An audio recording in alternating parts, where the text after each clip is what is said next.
दोस्तों वाकई में अगर आप इंग्लिश बोलना चाहते हैं तो आज की वीडियो आपके लिए है, क्योंकि आज के इस वीडियो में मैं वही सेंटेंसेस लेकर आया हूं जो सेंटेंस आप लोग अपने दोस्तों के साथ या फैमिली में अक्सर यूज़ करते हैं। जैसे मैं कुछ सेंटेंसेस लेता हूं कि जानकर भी अनजान मत बोलो, यानी कोई मैटर है, कोई बात है और वो जानता है बट हैविंग सेड दैट वो बताना नहीं चाहता, तो वहाँ पे हम इस तरह का सेंटेंस बोलते हैं कि जानकर भी अनजान मत बनो, राइट। जैसे मैं कुछ और सेंटेंस लेता हूँ, कसम खा के कहो कि तुम कुछ नहीं जानते। ये तो सेंटेंस श्योर है कि सभी लोग बोलते होंगे कि कसम खा के कहो कि तुम कुछ नहीं जानते। तो इन सभी सेंटेंस को इंग्लिश में कैसे बोले, ये आपका सवाल है ना। तो डोंट वरी, जस्ट मैं आपको बिल्कुल कंप्लीटली बताऊंगा कि इन सभी सेंटेंसों को इंग्लिश में कैसे बोलें। जैसे मैं कुछ और सेंटेंस लेता हूँ कि मैं आपका एहसान कभी नहीं भूलूंगा, राइट। जैसी करनी वैसी भरनी। तो इन सभी सेंटेंस को इंग्लिश में कैसे बोले जस्ट मैं आपको बताऊंगा। लेकिन अगर अब तक आपने हमारा चैनल सब्सक्राइब नहीं किया है तो अभी कर लें, ताकि हमारी नेक्स्ट वीडियो से आप स्टेप बाय स्टेप इंग्लिश सीखते रहें। So let's start the class.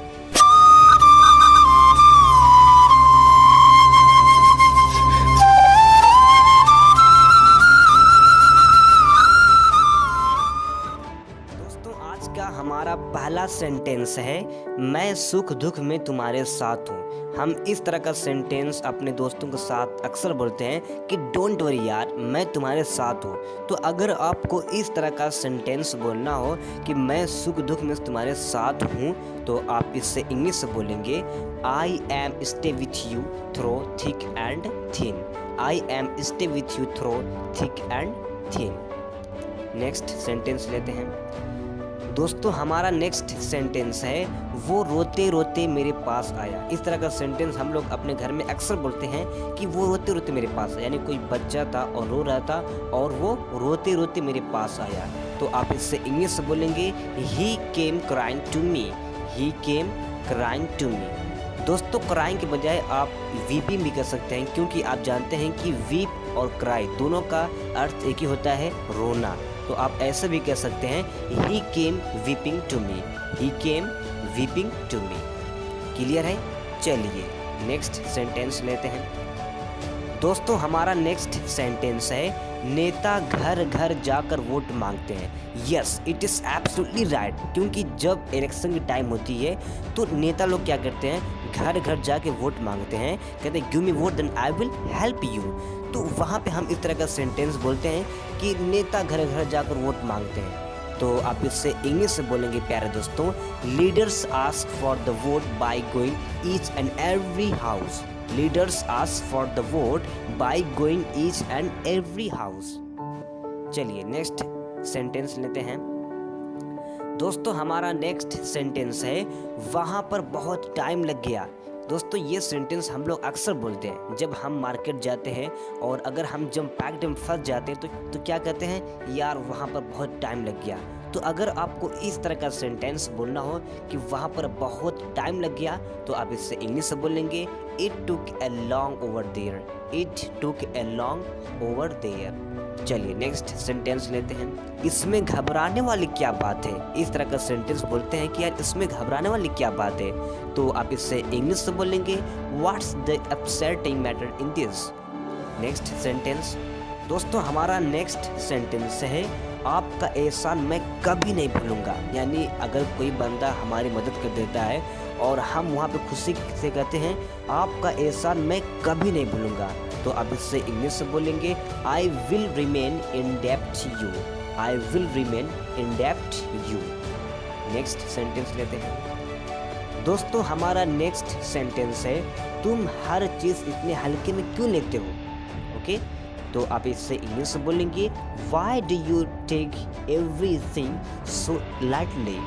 Y do you take everything so lightly. Clear है? चलिए नेक्स्ट सेंटेंस लेते हैं दोस्तों। हमारा नेक्स्ट सेंटेंस है, तुम बेवजह परेशान हो रहे हो। यानी कोई रीज़न नहीं है, तुम खामखा परेशान हो रहे हो।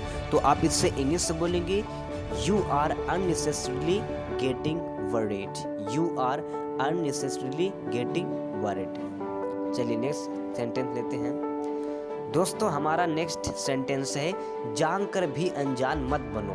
ओके, हम इस तरह का सेंटेंस अक्सर बोलते हैं कि यार जानकर भी अनजान मत बनो। तो आप इससे इंग्लिश में बोलेंगे don't be ignorant even नोविंग। Don't be ignorant even नोविंग। Clear है? चलिए नेक्स्ट सेंटेंस लेते हैं। दोस्तों हमारा नेक्स्ट सेंटेंस है कसम खा के कहो कि तुम कुछ नहीं जानते। ये तो सेंटेंस श्योर है कि हर कोई बोलता होगा अपनी लाइफ में, कसम खा के कहो कि तुम कुछ नहीं जानते। तो आप इससे इंग्लिश में बोलेंगे taking a vow say it that you don't know nothing. Taking a vow say it that you don't know nothing. Next sentence प्यारे दोस्तों हमारा नेक्स्ट सेंटेंस है कपड़ों को निचोड़ दो। तो आप इससे इंग्लिश में बोलेंगे ring out the cloth. Ring out the cloth. दोस्तों यहाँ पे W साइलेंट है तो आपको W का वर्ड नहीं लेना है और आपको बोलना है ring. Okay, ring out the clothes. Clear है? चलिए नेक्स्ट सेंटेंस लेते हैं। दोस्तों हमारा नेक्स्ट सेंटेंस है समुद्र तल बहुत गहरा है। तो आप इससे इंग्लिश में बोलेंगे sea bottom is very deep. Sea bottom is very deep. Next sentence है मुझे छल कपट से नफरत है। तो आप इससे इंग्लिश में बोलेंगे I abhor fraud and pretext. I abhor fraud and pretext. So guys इस तरह से आपका सभी सेंटेंस पूरा हुआ। मैं उम्मीद करता हूँ कि ये वीडियो आपको ज़रूर अच्छी लगी होगी। सो प्लीज़ इस वीडियो को लाइक करें और स्पेशली अपने दोस्तों के साथ शेयर करें ताकि वो भी हमारे चैनल से स्टेप बाय स्टेप इंग्लिश सीखते रहें। लेकिन यहाँ पे आपसे रिक्वेस्ट है कि मैंने जितने भी सेंटेंस बताया सभी सेंटेंसों को आप अपनी लाइफ में डेली यूज़ करें, तभी फ़ायदा है, नहीं तो कोई फ़ायदा नहीं है। अगर आप ज़्यादा वर्ड्स रखते हैं या फिर सेंटेंसेस है अगर आप उससे यूज़ नहीं करते हैं तब कोई फ़ायदा नहीं है। तो अपनी लाइफ में इन सभी सेंटेंस को यूज़ करें ताकि आपका जो सेंटेंस है लंबे समय तक रिटर्न हो सके। क्लियर है? तो चलिए अब मिलते हैं नेक्स्ट वीडियो में। तब तक के लिए bye bye, take care, have a nice day.